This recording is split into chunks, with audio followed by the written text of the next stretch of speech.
Welcome to Sunita রান্নাঘর। আজ আমি তৈরি করব দই পটল রেসিপি। তার জন্য আমি নিয়ে নিয়েছি নুন, কাঁচা লঙ্কা, আদা, পেঁয়াজ আর 9-10 টুকরো রসুন আমি বেটে নিয়েছি। আচ্ছা, একটা গোটা টমেটো আমি কেটে নিয়েছি। লাগছে হলুদ, জিরে গুঁড়ো, কাশ্মীরি লঙ্কার গুঁড়ো। ফোড়নের জন্য লাগছে তেজপাতা, শুকনো লঙ্কা, গোটা জিরে, এলাচ আর লং। আর নিয়ে নিয়েছি পটলগুলোকে আমি এরকমভাবে কেটে নিয়েছি। আর আলুগুলোকে আমি ডুমো ডুমো করে কেটে নিয়েছি। কড়াইটা গরম হতে দিয়ে দিয়েছি। দিয়ে দেবো সরষের তেল। তেল গরম হয়ে গেছে, আলুগুলোকে আমি ভেজে নেব।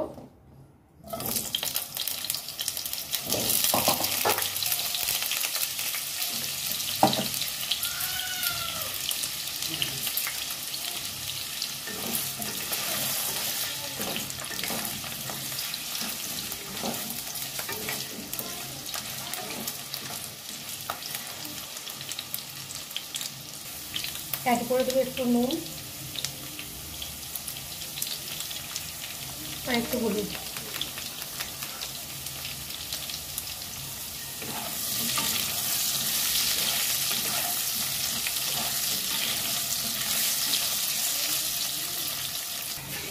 আলুগুলো ভাজা হয়ে গেছে, তুলে নেব।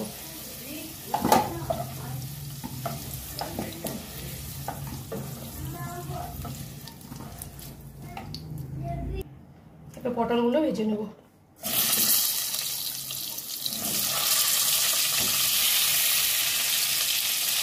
দিয়ে দেবো একটু নুন,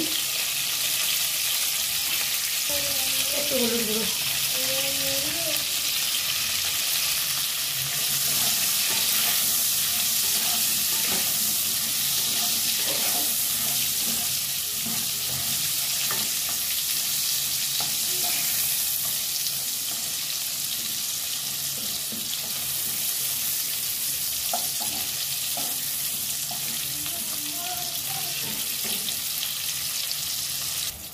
পটলগুলো লাল লাল করে ভাজা হয়ে গেছে, পটলগুলো এবার তুলে নেব।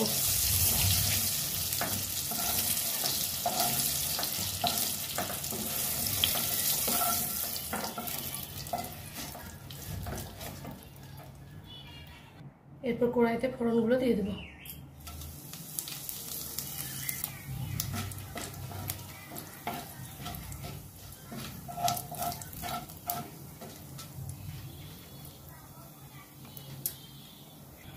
ফোড়নগুলো থেকে গন্ধ বেরিয়েছে।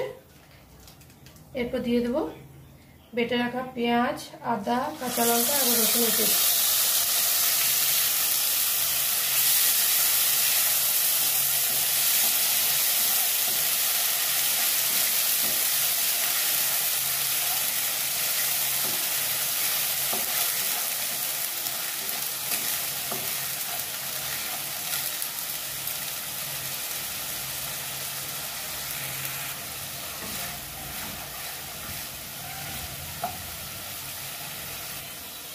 পেস্টটা দিকে তেল ছেড়েছে, এরপর অ্যাড করে দেবো টমেটো কুচি।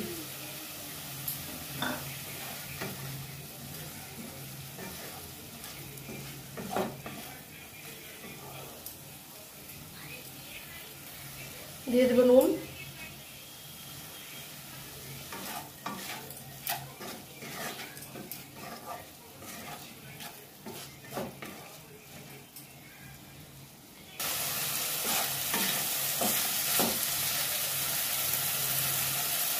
এরপর দিয়ে দেবো হলুদ, জিরে গুঁড়ো আর কাশ্মীরি লঙ্কার গুঁড়ো।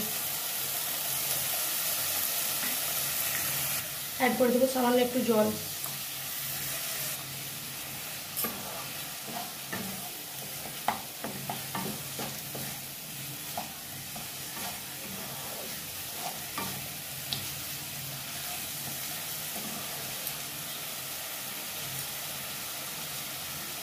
মশলাটা ভালো করে কষা হয়ে গেছে, এরপর অ্যাড করে দেবো টক দই।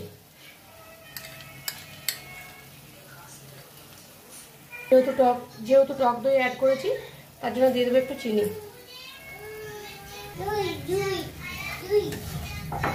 দইটাকে দিয়ে একটু কষে নেব।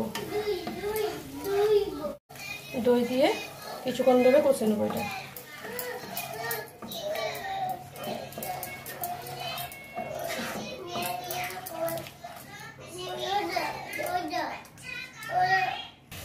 মশলাটা থেকে তেল ছেড়ে দিয়েছে, এরপর অ্যাড করে দেবো আলু আর পটলগুলো।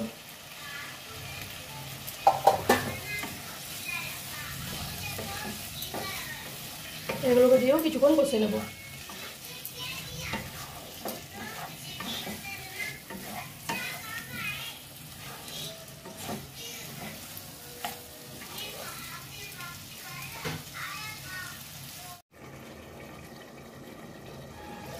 সেদ্ধ হয়ে গেছে,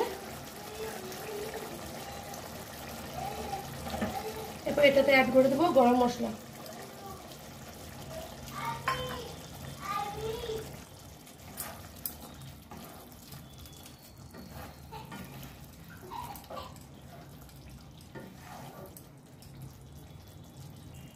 রান্নাটা ভালো লেগে থাকলে লাইক, কমেন্ট এবং চ্যানেলটা সাবস্ক্রাইব করে দেবেন।